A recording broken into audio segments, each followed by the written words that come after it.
Hello, this is Tony Heller from RealClimateScience.com, setting the record straight about climate. A large number of climate academics don't seem to understand basic science. I'm going to be covering that in this video. Late in the 19th century, a Swedish professor named Arrhenius started the global warming scare. He's a distant relative of Greta Thunberg, and her father was named after him. He predicted that carbon dioxide from burning coal would eventually bring Earth's temperature up close to the boiling point of water. Stephen Hawking repeated this theory a couple of years ago. Hawking said that President Trump was going to make Earth like Venus with temperatures over 250 degrees Celsius and raining sulfuric acid. That is some pretty spectacular crazy talk. Now let's look at what has led academics to such irrational thinking. We'll start by going back 540 million years. We don't need theoreticians or climate models to predict what Earth would be like at higher levels of CO2 because we have historical evidence. The greatest explosion of life on Earth occurred 540 million years ago during the Cambrian era when atmospheric carbon dioxide was right at its peak. The gray line in this graph is atmospheric carbon dioxide levels and the blue line is global temperature.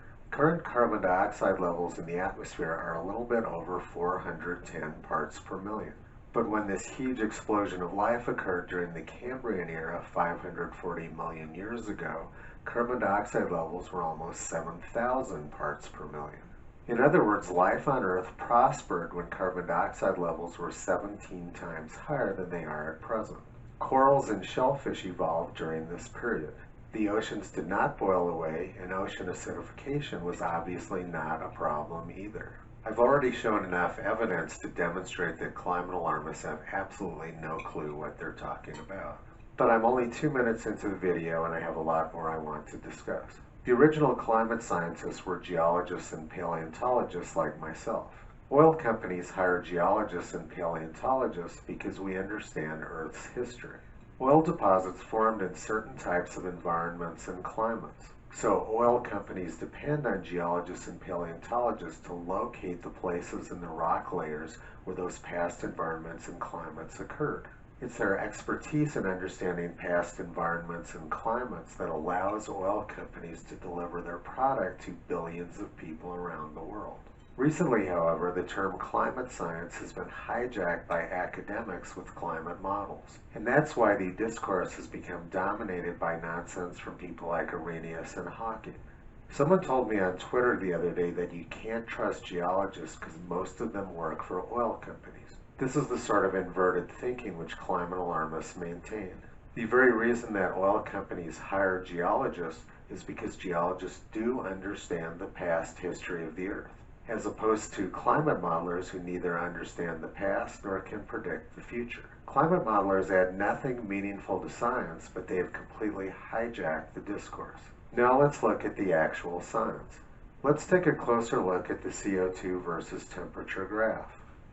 Note that 440 million years ago there was a sharp decline in temperature with carbon dioxide levels over 4,000 parts per million. In fact, an ice age occurred with CO2 levels 10 times higher than now. Most of the land surface of the Earth was covered with ice at that time.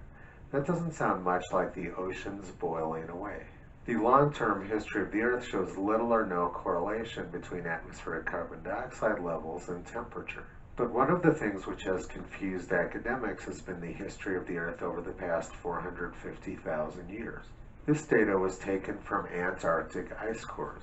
The blue line represents temperature and the red line represents carbon dioxide levels in the atmosphere. As you can see, there's a close correlation between atmospheric temperatures and atmospheric carbon dioxide levels. Climate scientists have interpreted this as meaning that carbon dioxide levels control temperature, but they have it exactly backwards. What's actually going on is that when Earth's oceans warm, they outgas carbon dioxide into the atmosphere. This causes CO2 levels to increase.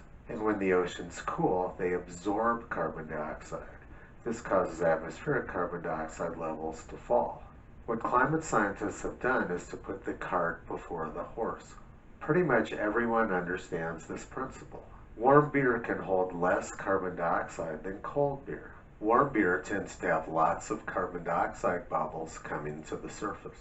as you can see at the top of President Obama's stout. Cold beer tends to be less foamy because more of the carbon dioxide bubbles remain dissolved. This misunderstanding of basic scientific principles by climate scientists has led to this sort of nonsense being published in Nature. 50 million years ago, Antarctica had a tropical climate, which climate scientists of course attributed to higher levels of carbon dioxide in the atmosphere. At the time, carbon dioxide levels in the atmosphere were about 2.5 times higher than they are now. I highlighted 3 important phrases from the article. Greenhouse world on Antarctica, despite polar darkness, and the response of high-latitude terrestrial ecosystems to increased carbon dioxide forcing. The one I want you to focus on is despite polar darkness. Remember that for 6 months a year, the South Pole does not receive any sunlight. Now let's review what the greenhouse effect is. Sunlight comes down through the Earth's atmosphere and hits the Earth's surface. This warms up the Earth's surface. The warm surface of the Earth then emits infrared radiation. Some of this infrared radiation gets absorbed by greenhouse gases in the atmosphere. Thus the atmosphere warms and we get what is called the greenhouse effect. But in order for a greenhouse to work, you have to have sunlight warming the Earth's surface. Now let's go back to the article from Nature. It says, despite polar darkness. Remember, there's no sunlight at the South Pole for 6 months a year. So because of the warmth 50 million years ago in Antarctica couldn't possibly have been because of the greenhouse effect. Without sunlight, the greenhouse effect would be very small. Everyone knows how rapidly temperatures drop after the sun goes down. The sun sets at the South Pole for 6 months a year. That's how come they get temperatures below minus 100 degrees. This article is trying to claim that atmospheric CO2 levels 2.5 times higher than at present cause temperatures in Antarctica to become tropical. These authors have no clue what they're talking about, and this article got through peer review, which also shows us that their peers have no clue what they're talking about either. Now we're going to look at how the science actually works. The greenhouse effect is based on light, both visible and invisible. Light travels in waves, and everyone who's ever been to the ocean is familiar with waves. Some days you go to the beach and the wave energy is very high, and other days the wave energy is very low. Wave energy is determined by 2 factors. One is how tall the waves are, and the other is how frequently the waves arrive. Some days you go to the beach and they have big waves coming in one after another. Other days you go and there's hardly any waves at all. Well, light energy is the same way. Big light waves are very bright, and small light waves are dim. And the frequency which the waves arrive corresponds to color. The visible colors of light are normally described as red, orange, yellow, green, blue, indigo, and violet.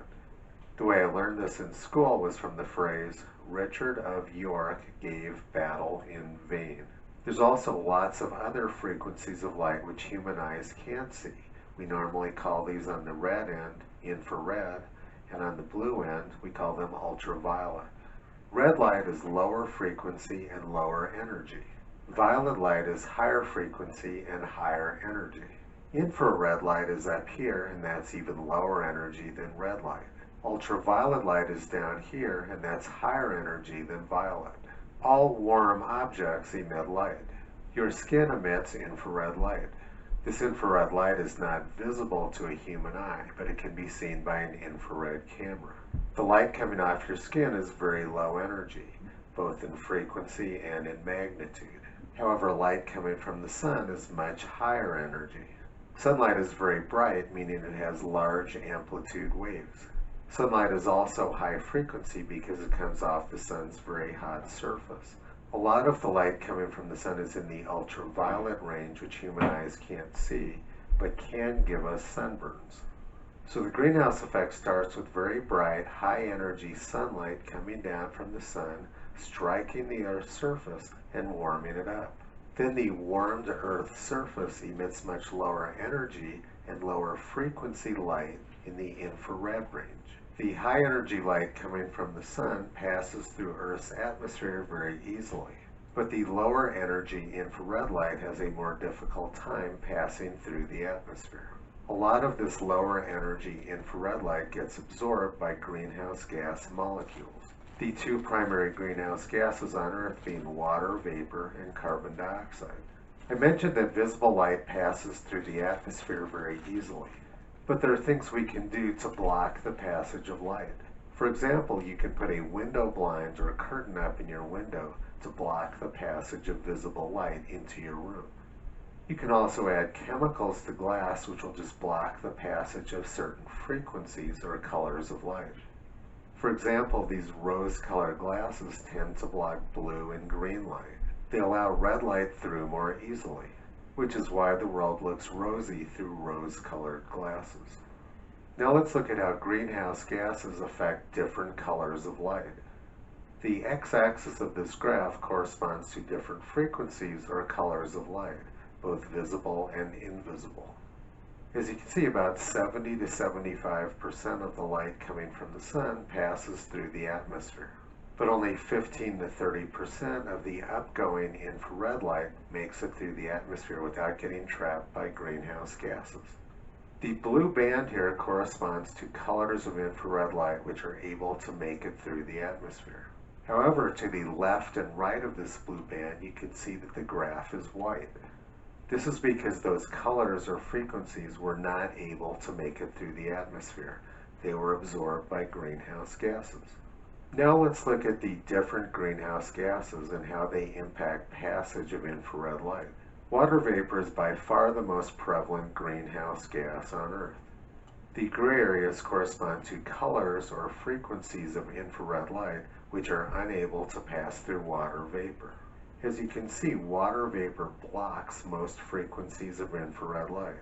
The water vapor is opaque to frequencies or colors of light in the range of these gray areas. If we come down to carbon dioxide on the next row, we can see that the colors or frequencies of light which carbon dioxide blocks are much more limited than water vapor. The gray area for carbon dioxide is much smaller than the gray area for water vapor. Now let's go directly up from this main carbon dioxide band and see where it takes us up here. I've marked that with the red line in this graph. And we see something very interesting. The red line is passing through the white area of the top graph. If you remember, the white area means that there's no infrared light coming through in those colors or frequencies.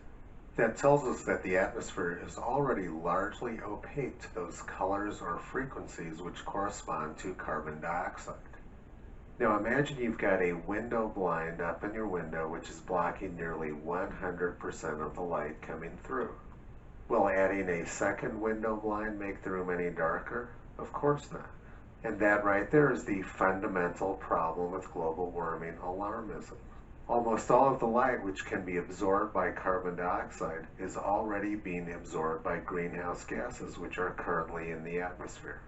That means that adding more carbon dioxide to the atmosphere has very little impact on the amount of light which is being blocked by the atmosphere. Thus, you cannot get much more greenhouse effect by adding more carbon dioxide to the atmosphere. And another huge problem for climate crisis promoters is that the carbon dioxide colors or frequencies overlap with those of water vapor. That tells us that water vapor is already largely blocking any frequencies or colors of light which would have been trapped by carbon dioxide otherwise. What I'm telling you is not something new. The great scientist Knut Engström figured this out in the year 1901. He did an experiment where he simulated the atmosphere in a high-pressure tube of gas. He then measured the amount of infrared light which passed through the tube. He then reduced the amount of carbon dioxide in the tube by a factor of 2 and took the same measurement again. What he found was that there was very little difference in the amount of infrared light passing through the tube.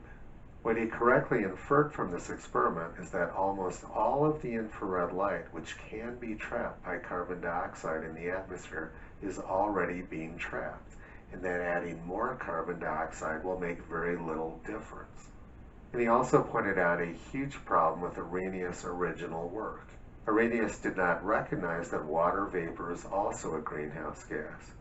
Water vapor is about 40 times more common in the atmosphere than carbon dioxide, and it also blocks a much broader range of frequencies of light. Water vapor is far and away the most important greenhouse gas in Earth's atmosphere. Carbon dioxide is just a minor component. The Department of Agriculture reported the same thing in the year Bernie Sanders was born. They said in 1941, no probable increase in atmospheric carbon dioxide could materially affect either the amount of insulation reaching the surface or the amount of terrestrial radiation lost to space. And NASA's top climatologists confirmed this again in 1971.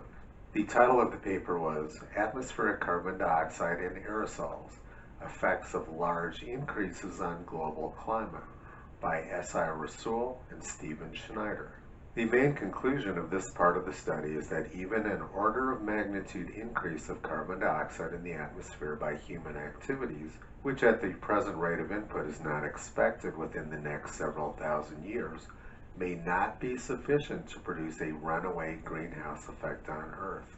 And then they said, it is found that even an increase by a factor of 8 in the amount of carbon dioxide in the atmosphere, which is unlikely in the next several thousand years, will produce an increase in the surface temperature of less than 2 degrees. Nothing that I'm saying should be surprising to anyone in the science community. What I'm telling you is basic physics, which has been understood by scientists for over 100 years. Climate alarmism is the result of a basic physics error made by one of Greta Thunberg's relatives in the 19th century. Now let's look at what climate models actually show. 10 years ago, I was hired by the National Center for Atmospheric Research to find ways to speed up their radiative transfer model. The radiative transfer model is an essential element of their weather and climate models. It's the part of their models which calculates the greenhouse effect. The model which NCAR uses is the rapid radiative transfer model from AER. Now I'm going to show you what that model shows us about the greenhouse effect. I did an experiment where I varied 3 greenhouse gases from 10% of their current concentration on the left side up to 1000% of their current concentration on the right side. To do these calculations, I use the standard mid-latitude summer model for the troposphere. Note that the x-axis is a log scale so that I can fit such a wide range of values. The 3 greenhouse gases I used were water vapor in blue, carbon dioxide in red, and methane in yellow. The y-axis shows the amount of downwelling long-wave radiation in watts per meter squared. This is what we call the greenhouse effect. As you can see, varying water vapor has a very large impact on the greenhouse effect. By contrast, varying carbon dioxide has a very small effect. Just as Angstrom demonstrated in 1901, the Department of Agriculture reported in 1941, and Rasool and Schneider confirmed in 1971. And the third gas is methane, which has almost no effect by varying the concentrations of it in the atmosphere. The press is constantly reporting stories about the methane catastrophe in our future, but it's complete nonsense. There's no scientific basis to what they're saying. As I mentioned earlier, I used the mid-latitude summer model. These numbers will vary somewhat during the winter. One thing that's important to know about these radiative transfer models is that very few scientists use them or even know how to use them. The vast majority of people at the Intergovernmental Panel on Climate Change don't know anything about these models, they don't know anything about how they work, and they don't know anything about what they say. Most of the people whom the press call climate scientists have never done any actual research with these radiative transfer models, and their beliefs are based entirely on hearsay. But I have another interesting and important story about this model. NCAR hired me to do this work, but after I'd been working on it for a few weeks in 2009, suddenly they quit talking to me. It wasn't until about a year later that I found out why. I was told a year later that Kevin Trenberth, the chief climate alarmist at NCAR, had lost confidence in the radiative transfer models. So when I saw this ClimateGate email from Trenberth to Michael Mann, suddenly I understood exactly what was going on. Trenberth said, The fact is that we can't account for the lack of warming at the moment, and it's a travesty that we can't. So I was told that Trenberth thought the models were broken and that he didn't want to do any more work on them until he had that resolved. The satellite graph from a few years ago showed the lack of warming. So did climate scientists fix their theory? Well, of course not. They simply changed the data. The satellite data from 2016 showed the lack of warming since the year 1998, but they changed it by 2019 to show lots of warming. Climate alarmism started in the 19th century with some very bad science done by one of Greta Thunberg's relatives. And it continues today with peer-reviewed junk science, bad models, and data tampering. And of course, Greta herself. Visit Toto on the web at realclimatescience.com. He's been pulling back the curtain on junk science and propaganda for a long time.